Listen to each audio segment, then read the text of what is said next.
éliminé. Le second tour aura lieu le 22 mai. Un dédommagement numérique et puis quels sont les vaccins obligatoires en France? Ce soir, c'est Vicky Bogart qui nous répond. Vicky, première question, alors comment fonctionne exactement ce carnet de vaccination électronique? Expliquez-nous. Eh bien Marie-Ange, c'est très simple. Il suffit de vous rendre sur le site mesvaccins.net ou de télécharger l'application sur votre smartphone.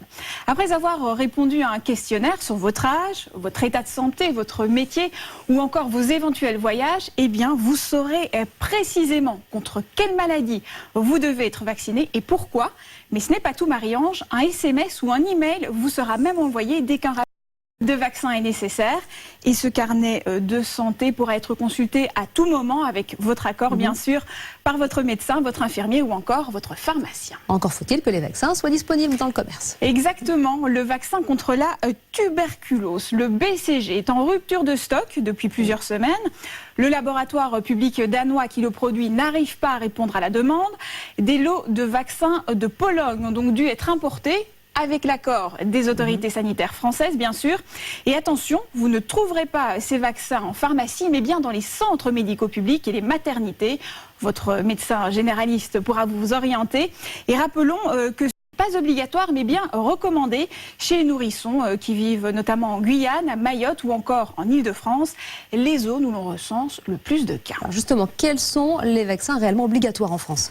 Alors, les enfants doivent être vaccinés contre 3 maladies, la diphtérie, le tétanos et la polio. C'est obligatoire et c'est même une condition pour pouvoir rentrer à la crèche ou à l'école.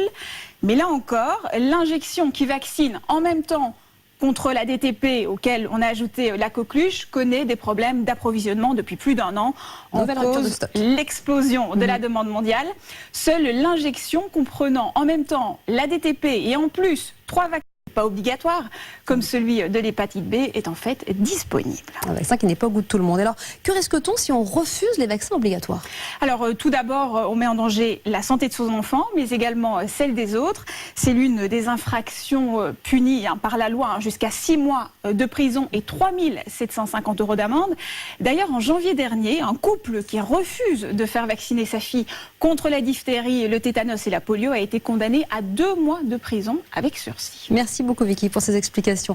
Si je vous dis bois transparent, les termes semblent bien sûr antinomiques et pourtant un architecte élu jeune innovateur français de l'année 2016 par un célèbre magazine américain